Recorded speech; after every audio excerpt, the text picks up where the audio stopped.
Aaron Suttles, theathletic.com, covers Alabama, and Georgia mid-afternoon tomorrow. Baylor and Oklahoma State will be in Arlington for that throughout the morning and day. We'll kick it all off tonight, the Pac-12 championship with Utah and Oregon. And Aaron joins us on Sikkim 365 Radio, 365 Sports. Aaron, who is Alabama? Do they have an identity?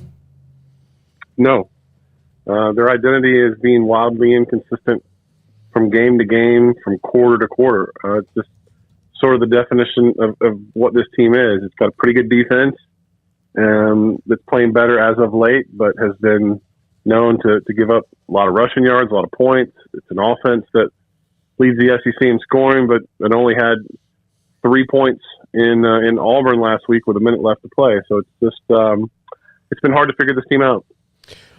What do you attribute that to? Is that, I mean, I know that there's some veterans that, left the team into the NFL last year, but I mean, this is Alabama. They usually don't have that problem. Is it youth? Is it just, this is just a group that's not as locked in yet?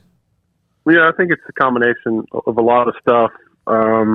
It's hard to define, right? Like chemistry, leadership, camaraderie. I don't think it's a terribly disciplined football team. They had 11 penalties last week at Auburn. It's been a team that committed a lot of penalties. I think, just the amount of leadership that they lost off of last year's team. For once, Alabama had a senior-laden team. Alabama doesn't get that a lot because so many of their really good players go pro early. But last year, they had a lot of guys come back for their senior year. And I think it showed in terms of the way they represented themselves through a really COVID difficult year.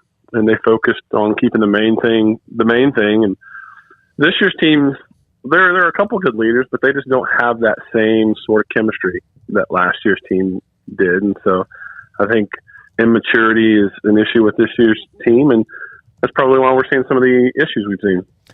Aaron, what have you seen development-wise, just leadership-wise, maturity-wise from Bryce Young? I mean, obviously a favorite for the Heisman Trophy at this point. A lot of eyes are on that quarterback matchup tomorrow in the title game. And what effects have the rest of the offense had on his play as well? Yeah, I mean, I can only imagine how much better he would be if he had last year's offensive line. I think the offensive line has caused him to take a lot of sacks this season. A lot of plays that were not designed to go the way they go that he makes because he can step up in the pocket and he can run and he can scramble. I mean, he's without a doubt Alabama's most valuable player. I don't think he's the best player on the team. I think the most outstanding player is Will Anderson, but in terms of most valuable, it's no doubt it's Bryce Young. Without Bryce Young, this is a 4 or 5 loss Alabama team. They lose to Florida. They already lost to A&M. They would have lost to LSU. They would have lost to Arkansas, and they would have lost to Auburn. Bryce has just been phenomenal without much of a running game or consistent running game, with issues at right tackle and center. He's been every bit as advertised. He's really good. Would you rank them in the top 5? Yeah, yeah, absolutely. Listen, the problem that college football has and people have with Alabama right now is the sort of how we view everything through the prism of what we last saw. And what we last saw was an Alabama offense that struggled. But it's still the offense that, led the SEC in scoring this season. And I think there's a dearth of great college football teams this year. I think a lot of people want someone to be great to step up and challenge Georgia. And from what I've seen through 12 games, Georgia is the only great team. There are a lot of good teams, and I think Alabama's among those very good teams, but they're not great. And Alabama's not great. Georgia's great. But, from what I've seen, absolutely, Alabama, I have no doubt Alabama could beat anyone else in the country. I have my doubts whether they can beat Georgia, but anyone else in the country, if they lined up with, yeah, they could beat them. With Georgia tomorrow, this would be a huge win for that program. And to get a monkey off their back of not being able to beat Alabama is, I know that there's not legitimate concern among Alabama fans because they still have Nick Saban, they still are what they are. But if Georgia is in fact able to beat Alabama, which most people think that they will, do you think that will maybe open the floodgates for them a bit, because they've already started recruiting at a really high level, only matched by Alabama really, and things look like they're going Kirby Smart's way finally? No, I don't think it would be a dynamic flip because Georgia's still been really good. The benefit that Georgia has is they play in the East, and there is no program in the East prepared to challenge Alabama. We've seen in the West that LSU's won a national championship recently. Texas A&M is recruiting like a monster, but on the other side, their main competition just fired their head coach. So there is no challenger from the East. Excuse me, guys. And Alabama's still recruiting really well. I think they're number 2 right now in recruiting, and they got a long way to go. I don't think there's a dynamic flip. I think this is just one of those years where Georgia harnessed something really special on defense, and their offense is good enough and can make some plays with Stetson Bennett. And it's just one of those years where, they have the best unit in college football. But Georgia's been recruiting great for a while, and they've been right there. So I don't think any one program is set to take over college football. I think this is good psychologically. If Georgia can get that monkey on their back and stop having to hear 1980. But, they're going to lose a lot of guys off this year's team next year and have to rebuild like the rest of college football. And that's sort of why college football from year to year is so unpredictable. So, Aaron, as far as that game tomorrow, you mentioned the defense. You got Stetson Bennett over on the offensive side of things. What are you looking at as far as this matchup goes? Clearly, Bryce Young versus the Georgia defense and all that, but what does it boil down to for you? I think it boils down to, can this Alabama offensive line, which has struggled mightily, can they give Bryce any time?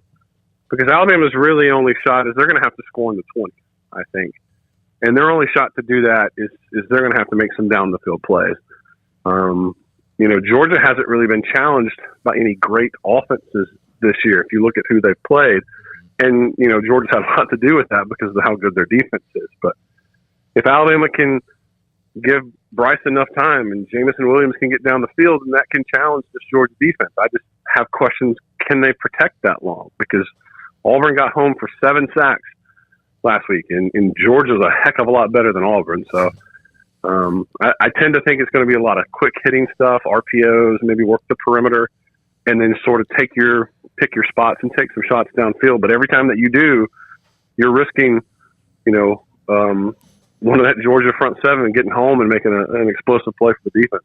Aaron, if you don't mind me asking, we had Cecil Hurt on this show before, and we know what kind of a legend he is, and we know how close you were to him, obviously right there next to him. Can you try to give us a little description about him, if you don't mind?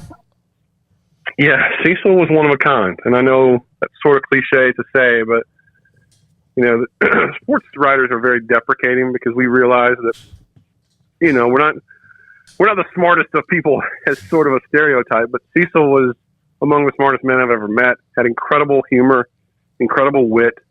As I said, was incredibly intelligent and just never took himself too seriously. And I just think that was such a remarkable combination of characteristics in one man that we got to experience. And a lot of people got to know him on Twitter because he was so incredibly funny and witty on Twitter. But, just to read that sort of, in my career, coming up watching him, the columnists that got the most attention were always the guys that were the loudest, that were always had the hot takes and were always sort of attacking someone or something. And Cecil's style was very different.